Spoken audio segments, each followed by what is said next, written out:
fuck is up, Frankie Bradley? Excuse me. Shaylin and I, we don't know each other super well, so she did pronounce my name a little bit wrong. Yeah. She said it was Zoe Dixon.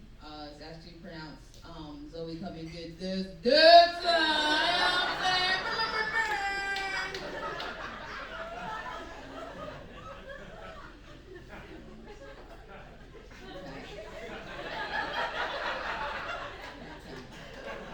Let's be serious. Let's be serious, folks. You're gonna make me break character. How many Philly natives we got in here tonight? Damn! Two? I did a show like 3 weeks ago. I asked that same question, there was silence. Silence. So, if you're a gentrifier, make some noise! Y'all a little too proud, to be taking over my city. I always felt like gentrifiers were a lot like roaches, you know? Always in a broke person house. I'm over it.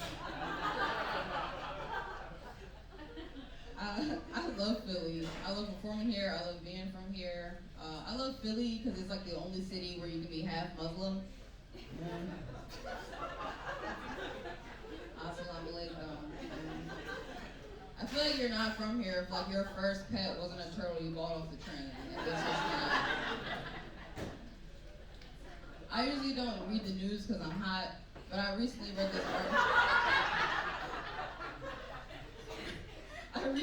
this article that said Philadelphia has 90,000 more women than men. I was like, that makes sense. I haven't been called a bitch on the train in a while. It's been some time. Did we smoke weed in here? Yeah. Love that. I like getting high before work because I like getting scared. I'm an art teacher. People are always telling me the children are the future, the children are the future. Not when I'm around. Ain't gotta worry about that. A lot of back to school bus in my class.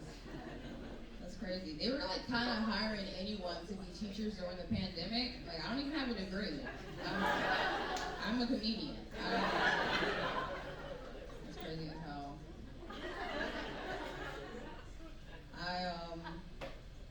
I'm afraid of them legalizing weed fully in like Pennsylvania, you know, because like I'm not caught up on the slang. You know, I'm a nerdy stoner. You know, you text the plug. I like it how it is now. You know, you text the plug. You tell them how much you bring it. It's cool. When you go into like dispensaries in Colorado and shit, they're like, "How do you want to feel?" Indica's gonna make you feel like jazz. Sativa's gonna make you feel like Like, bitch, I'm just trying to feel better. How can we get to that? You guys remember when you first started smoking weed when you were like 15? And, you know, you did it on the weekends, it was fun, you got the giggles.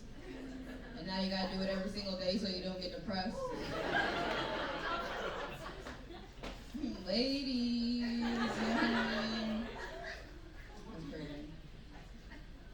I've been doing comedy for about 3 years now. All right, thank you. So I'm thinking about adopting a new stage name. You know, like something that fits me better than my birth name. So we come get this Dixon. Something like big fat dripping wet coochie. You know what I mean? Bad curtain from all this good coochie. You know what I mean? You better talk to a big coochie. Beatbox. That's a stupid one. You can't tell coochie jokes everywhere. I learned that the hard way. It's a lot of jokes you can't tell a lot of places. You know what I mean?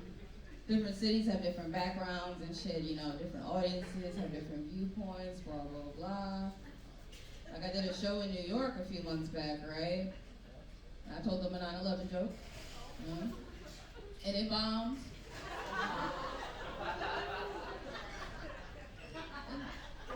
And I didn't like say anything disrespectful about like the victims or anything like that, you know.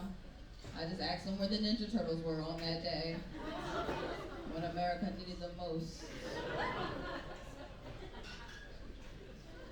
I did an open mic in Charlotte, North Carolina once. Oh, we got some Charlotters in the house. Okay, well.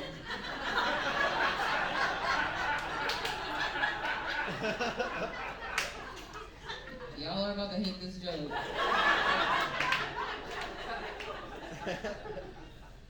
I did an open mic in Charlotte, North Carolina once, and it was weird because like I had rules down there. They were like, you can't curse. You can't curse. It's a clean mic, right? I was like, you lynch people here. Sounds right.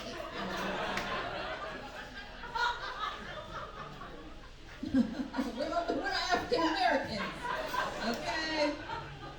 That's crazy. There's not many things I like to do with white people, but I do like smoking with y'all, because y'all start getting silly. You know what I mean? Y'all will make a bong out of anything. Like, black people, if there's no backwoods, that's it. We won't smoke.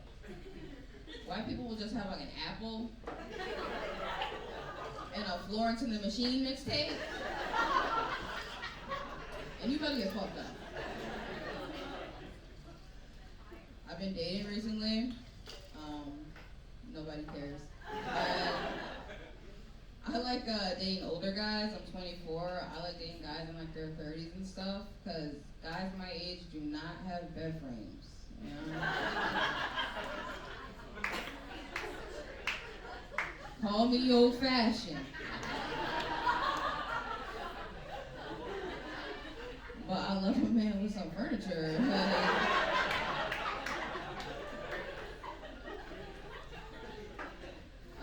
Something a lot of people don't know about me, I'm a very nerdy person. Like, I like cosplay, comic books, anime, all that shit, right?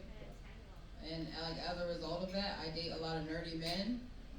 And through that experience, I can really see why nerdy men don't get no bitches. Like, I don't want to sit there with a man with low self-esteem and Yu-Gi-Oh cards either. It sucks. I like dating short, fat guys so that when we stand next to each other, we look like the number 10.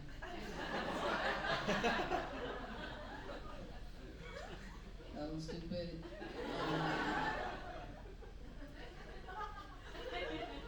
Dating during the pandemic was crazy, you know, because I was trying to like figure out how to like get to know people while still being like socially distant. But I found a good method is if you just like tell a guy that you really like him and you want to see him again, he'll just like socially distance himself from you for the rest of your life. Okay, ladies.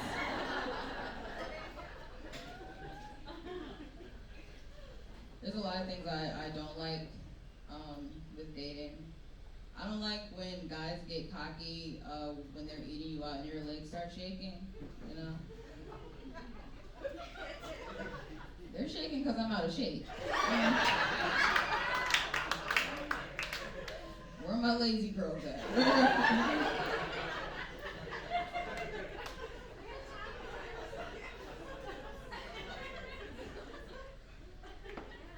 I was on a date recently, and I was explaining to this guy that I don't like having casual sex. Like, I don't like having like one-night stands. I feel like they're pointless.